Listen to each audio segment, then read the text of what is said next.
ఓం నమ శివాయ. కార్తీక మాసంలో రెండవ రోజు ఆచరించవలసిన దాన ధర్మ జపతపాది విధులు, సత్ఫలితములు, పఠించవలసిన మంత్రము, దాని ఫలితము గురించి మనం ఈ వీడియోలో తెలుసుకుందాం. ముందుగా ఈ వీడియోకి ఒక లైక్ చేసి నా ఛానల్ని సబ్స్క్రైబ్ చేసుకోండి. నా ఛానల్ గ్రోత్కి సపోర్ట్ చేయండి. కార్తీక మాసంలో రెండవ రోజు నిషిద్ధమైన వస్తువులు, తరగబడిన వస్తువులు ఏవి కూడా కోయకూడదు.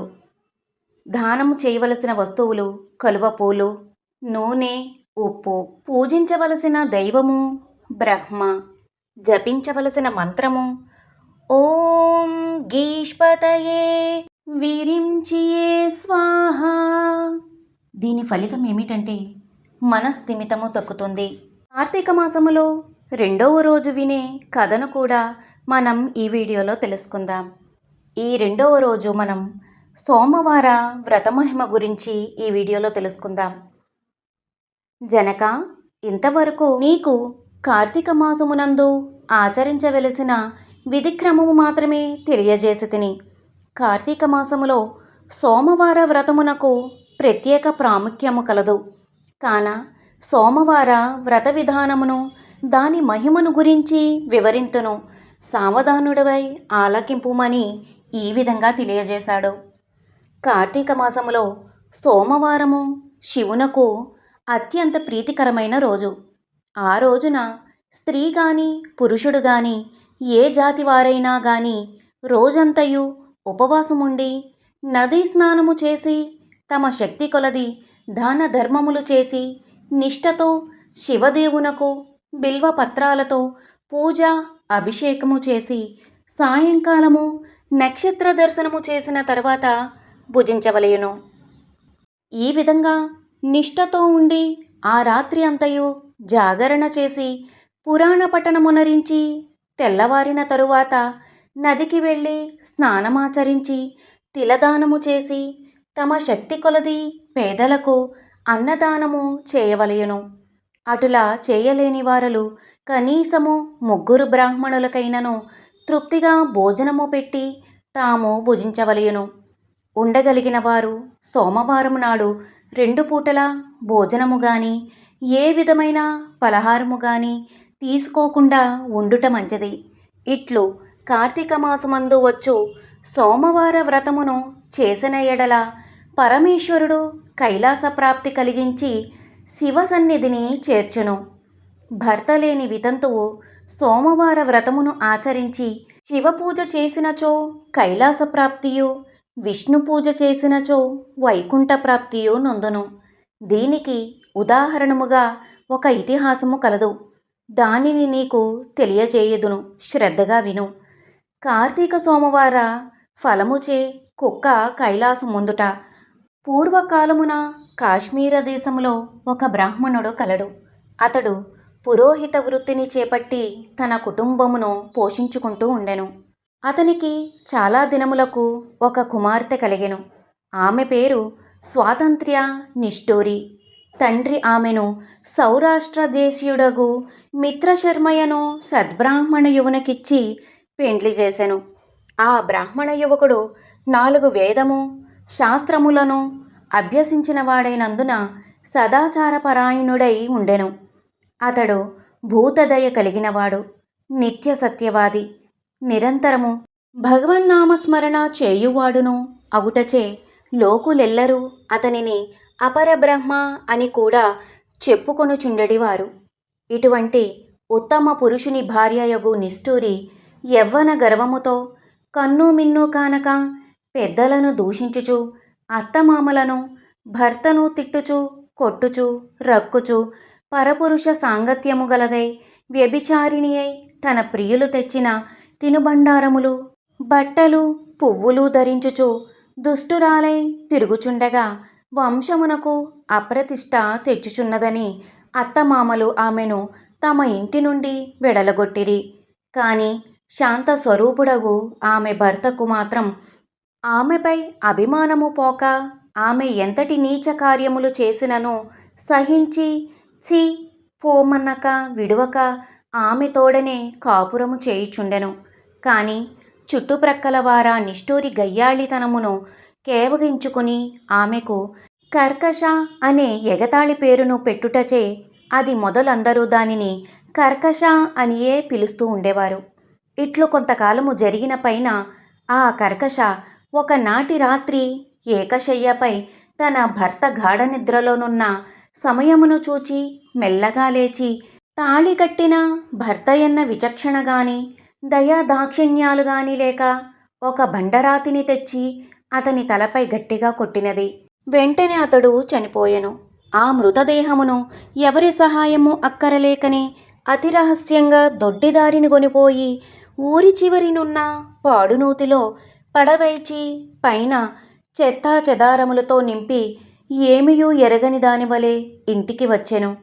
ఇక తనకు ఏ ఆటంకము లేవని ఇంకా విచ్చలవిడిగా సంచరించుచు తన సౌందర్యమును చూపి ఎందరినో క్రీగంటనే వశపరుచుకుని వారల వ్రతమును పాడు చేసి నానాజాతి పురుషుల తోడను రమించుచు వర్ణశంకరురాలయ్యెను. అంతియేగాక పడుచు కన్యలను భర్తలతో కాపురము చేయుచున్న పడచులను తన మాటలతో చేరదీసి వారికి కూడా దుర్బుద్ధులు నేర్పి పాడు చేసి విటులకు తార్చి ధనార్జన కూడా చేయసాగెను.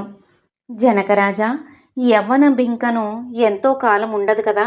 కాలం ఒక్క రీతిగా నడవదు. క్రమక్రమముగా ఆమెలోని యవ్వనము నశించినది. శరీరమందు మేహవ్రణములు బయలుదేరినవి.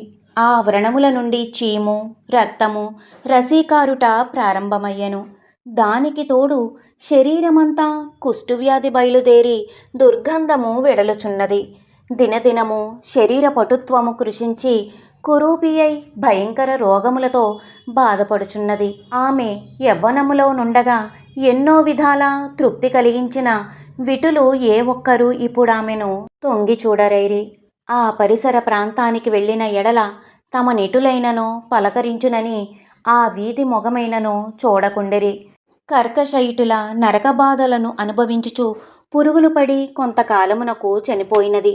బ్రతికి నిన్నాళ్ళు ఒక్కనాడైనా పురాణ శ్రవణమైనను చేయని పాపిష్టురాలు గదా. చనిపోయిన వెంటనే భయంకరులైన యమభట్టులు ఆమెను తీసుకుని పోయి ప్రేతరాజగు యముని సన్నిధిలో నుంచగా యమధర్మరాజు చిత్రగుప్తుల వారిచే ఆమె పాపపుణ్యములను జాబితాను చూపించి, భటులారా, ఈమె పాపచరిత్ర అంతా ఇంతా కాదు. వెంటనే ఈమెను తీసుకువెళ్ళి ఎర్రగా కాల్చిన ఇనుప స్తంభమునకు కట్టుబెట్టుడు అని ఆజ్ఞాపించెను. విటులతో సుఖించినందులకు గాను యమభటులామెను ఎర్రగా కాల్చిన ఇనుప స్తంభమును కౌగిలించుకోమని చెప్పిరి. భర్తను బండరాతితో కొట్టి చంపినందుకు గాను ఇనుప గదలతో కొట్టిరి. పతివ్రతలను వ్యభిచారుణులుగా చేసినందుకు సలసల కాగిన నూనెలో పడవేసిరి. తల్లిదండ్రులకు అత్తమామలకు అపకీర్తిని తెచ్చినందుకు సీసము కరిగించి నోటిలోనూ చెవులలోనూ పోసి ఇనుప కడ్డీలు కాల్చి వాతలు పెట్టిరి. తుదకు కుంభీపాకమును నరకములో వేయగా అందు ఇనుప ముక్కలు గల కాకులు, విష సర్పాలు, తేళ్లు, జెర్రులు కుట్టినవి. ఆమె చేసిన పాపములకు ఇటు 7 తరాల వాళ్ళు అటు 7 తరాల వాళ్ళు నరకబాధలు పడుచుండిరి. ఈ ప్రకారముగా నరకబాధలను అనుభవించి కడకు కళింగ దేశమున కుక్క జన్మ ఎత్తి ఆకలి బాధ పడలేక తిరుగుచుండగా కర్రలతో కొట్టువారు కొట్టుచు, తిట్టువారు తిట్టుచు, తరుమువారు తరుముచూ ఉండిరి. ఇట్లుండగా ఒకనాడొక శ్రోత్రియ బ్రాహ్మణుడు కార్తీక సోమవార వ్రతమాచరించి ఉపవాసముండి సాయంత్రము నక్షత్ర దర్శనము చేసి బలి అన్నము అరుగుపై పెట్టి కాళ్ళు చేతులు కడుగుకొనుటకై లోనికేగిన సమయమున ఈ కుక్క వచ్చి ఆ బలి అన్నమును తినెను. వ్రతనిష్ఠాగరిష్ఠుడైన ఆ విప్రుని పూజా విధానముచే జరిపించినచ బలి అన్న మొగుట చేతను ఆ రోజు కార్తీక మాస సోమవార మొగుట వలనను కుక్క ఆ రోజంతయు ఉపవాసముతో ఉండుట వలనను శివపూజ పవిత్రస్థానమైన ఆ ఇంట దొరికిన ప్రసాదము తినుట వలనను ఆ శునకమునకు జన్మాంతర జ్ఞానముద్భవించెను. వెంటనే ఆ శునకము, విప్రకులోత్తమ, నన్ను కాపాడుము అని మొరపెట్టుకొనెను. ఆ మాటలను బ్రాహ్మణుడు ఆలకించి బయటకు వచ్చి చూడగా కుక్క తప్ప అన్యులెవరూ లేనందున లోనికేగెను.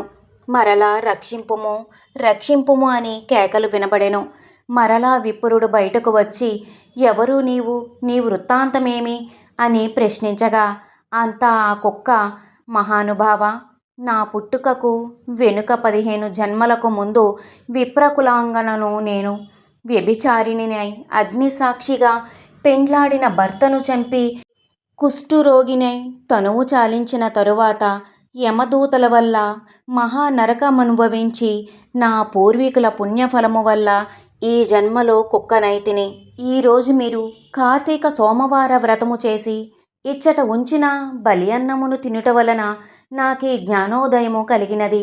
కావున ఓ విప్రోత్తమ, నాకు మహోపకారముగా మీరు చేసిన కార్తీక సోమవార వ్రత ఫలమొకటి ఇచ్చి నాకు మోక్షమును కలిగించమని ప్రార్థించుచున్నాను అని వేడుకొనగా, కార్తీక సోమవార వ్రతములో చాలా మహత్యము ఉన్నది అని గ్రహించి ఆ బ్రాహ్మణుడు ఒక సోమవారము నాటి ఫలమును ఆమెకు దారబోయగా వెంటనే ఆ పుష్పక విమానము అక్కడకు వచ్చెను. ఆమె అందరికీ వందనము చేసి అక్కడి వారందరూ చూచుచుండగానే ఆ విమానమెక్కి శివ సాన్నిధ్యమునకు చేరెను. వింటివా జనక మహారాజా? కావున నీవును ఈ కార్తీక సోమవార వ్రతమాచరించి శివ సాన్నిధ్యమును పొందు అని వశిష్ఠుల వారు హితబోధ చేసి ఇంకనూ ఇట్లు చెప్పతొడంగిరి. ఇది కార్తీక మాసములో 2వ రోజు యొక్క కథ. నా ఈ వీడియో కనుక మీకు నచ్చినట్లయితే తప్పకుండా లైక్ చేయండి, షేర్ చేయండి, సబ్స్క్రైబ్ చేయండి. నా ఛానల్ గ్రోత్కి సపోర్ట్ చేయండి. ఓం నమః శివాయ అని కామెంట్ చేయండి. ఓం నమః శివాయ.